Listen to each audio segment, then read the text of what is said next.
Assalamualaikum warahmatullahi wabarakatuh. Perkenalkanlah, saya Haryani, guru penggerak angkatan 11 Kota Semarang dari SD Negeri Petungan Bidul 04, Provinsi Jawa Tengah. Izinkanlah saya memaparkan video jurnal refleksi Dwi Mingguan Modul 1.2, yaitu nilai dan peran guru penggerak dengan menggunakan model F4. Pada kegiatan pembelajaran modul 1.2 telah selesai saya ikuti. Ada banyak pengetahuan baru yang saya peroleh selama kegiatan.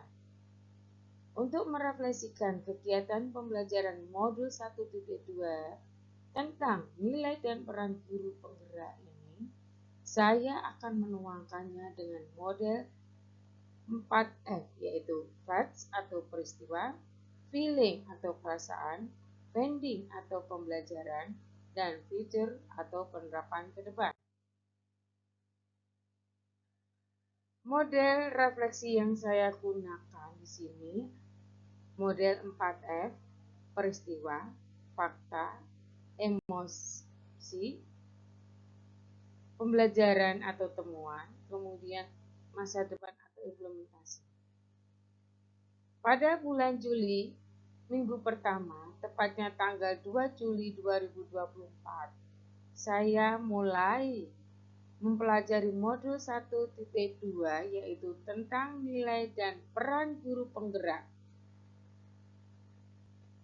Materi di dalam modul 1.2 ini terbagi atas 3 materi besar, yaitu bagian A tentang konsep manusia tergerak, lalu bagian B tentang konsep manusia bergerak, dan bagian C tentang konsep menggerakkan manusia.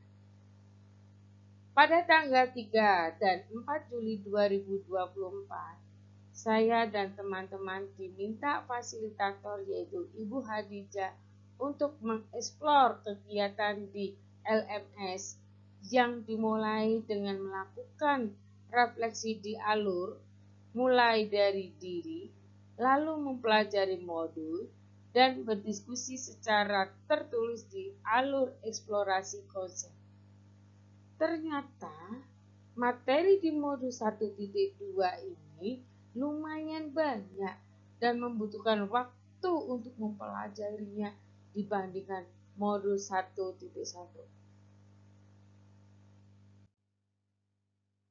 Peristiwa yang saya alami setelah mempelajari materi dan berdiskusi di alur eksplorasi konsep, saya dan teman-teman melanjutkan kegiatan diskusi di ruang kolaborasi 1.2, tepatnya yaitu pada tanggal 5 Juli 2024. Pada pertemuan ini kami dibagi menjadi beberapa kelompok, di mana saya sendiri sekelompok dengan Bapak David, Bapak Sofa, dan Ibu Eko. Di dalam kelompok ini kami diminta membuat karya yang berisi gambaran singkat yang berbasis kekuatan nilai, lalu merancang satu kegiatan yang sesuai dengan satu peran guru penggerak yang kelompoknya boleh pilih. Setelah melakukan diskusi di kelompok kecil, kami lanjutkan kegiatan di hari berikutnya, yaitu tanggal 8 Juli 2024 dengan agenda presentasi hasil diskusi masing-masing kelompok. Kegiatan berjalan dengan lancar dan diakhiri dengan kegiatan refleksi yang dipimpin oleh Ibu Fasilitator, yaitu Ibu Hadijah.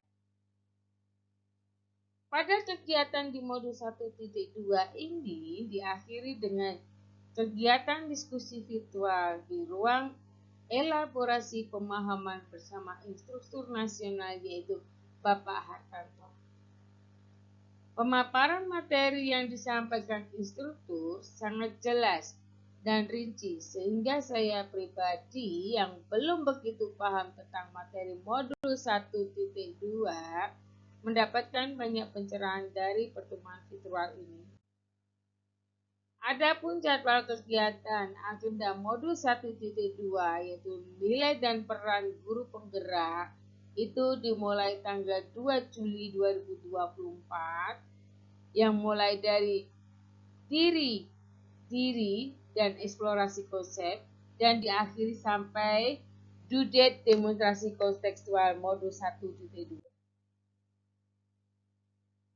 Yang kedua yaitu feeling, perasaan ketika saya mengikuti kegiatan ini, yaitu nilai dan peran guru penggerak, yaitu setelah mempelajari modul 1.2 tentang nilai dan peran guru penggerak ini, yang saya rasakan yaitu tumbuh kesadaran dari diri dalam, di mana hati saya mulai tergerak untuk melakukan perubahan pada diri saya sendiri. Saya ingin memperbaiki hal-hal yang kurang baik selama ini. Lalu saya berusaha menumbuhkan nilai dan peran yang mesti dimiliki oleh seorang guru penggerak. Setelah saya tergerak, selanjutnya saya ingin menggerakkan rekan-rekan guru di sekolah, sehingga bisa bergerak bersama mewujudkan peserta yang berkarakter profil pelajar Pancasila untuk Indonesia yang lebih baik. Yang ketiga yaitu finding atau pembelajaran. Banyak pengalaman dan ilmu yang saya peroleh selama 2 minggu ini dalam mempelajari modul 1.2 yaitu sebagai berikut. Yang pertama, saya mendapatkan pembelajaran tentang bagaimana cara kerja otak manusia, yaitu dengan thinking fast dan thinking slow. Sebagai seorang pendidik, kita mesti membiasakan diri untuk berpikir yang slow supaya kita tidak terburu-buru dalam menilai atau memutuskan segala sesuatunya. Dan yang kedua, pembelajaran yang saya peroleh yaitu saya selalu belajar tentang 5 kebutuhan dasar manusia, yaitu kasih sayang dan rasa diterima, kekuasaan, kesenangan, kebebasan, dan bertahan hidup.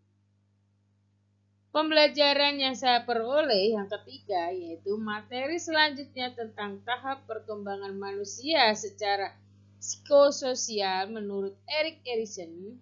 Diharapkan dengan kita tahu psikososial di setiap tahap perkembangan manusia, kita tahu apa yang harus dilakukan ketika berhadapan dengan peserta didik di setiap tahapan perkembangannya. Finding yang berikutnya, pembelajaran yang keempat, yaitu materi tentang nilai dan peran guru penggerak. Ada 5. Nilai ada 5 dan perannya ada 5 yang mesti kita miliki sebagai seorang guru penggerak. Finding yang kelima, pembelajaran yang kelima, yaitu mendapatkan ilmu tentang profil pelajar Pancasila. Untuk menghasilkan murid yang memiliki profil pelajar Pancasila, kita sebagai guru harus lebih dahulu mempelajari dan mencontohkan dalam kehidupan sehari-hari yang mencerminkan profil pelajar Pancasila. Karena sejatinya guru adalah teladan bagi peserta didik. Yang keempat, model F4 yang keempat yaitu adalah penerapan atau future. Setelah mempelajari modul 1.2 tentang nilai dan peran guru penggerak, saya akan berusaha menerapkan beberapa hal, yaitu sebagai berikut. Yang pertama, secara mandiri, saya selalu belajar dengan mengikuti pelatihan-pelatihan untuk mengembangkan kompetensi saya sebagai guru tanpa disuruh oleh kepala sekolah ataupun oleh pihak lainnya. Yang kedua, penerapan yang saya lakukan yaitu melaksanakan pembelajaran yang berpihak pada murid dengan menerapkan model dan media pembelajaran yang inovatif. Yang ketiga, yaitu berkolaborasi dengan murid, guru, rekan sejawat, kepala sekolah, orang tua, ataupun lingkungan sekitarnya demi kemajuan murid kita.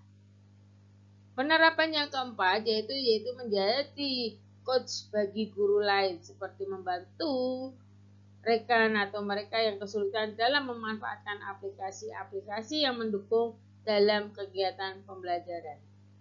Dan yang kelima, penerapan yang kelima yaitu aktif di dalam komunitas praktisi dengan mengadakan pertemuan mingguan.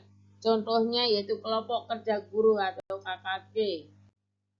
Nah, ini merupakan suatu secara mandiri yang saya lakukan, yaitu belajar mengikuti pelatihan-pelatihan di luar ya. Kemudian melaksanakan pembelajaran yang berpihak kepada siswa dengan menggunakan model atau media pembelajaran yang inovatif. Yang berikutnya adalah berkolaborasi antara rekan sejawat, orang tua, murid, ataupun lingkungan sekitarnya. Dan yang berikutnya adalah menjadi coach. Nah, coach itu. Demikian yang bisa saya sampaikan. Mari kita tergerak, bergerak, dan menggerakkan. Demikian. Wassalamualaikum warahmatullahi wabarakatuh. Terima kasih.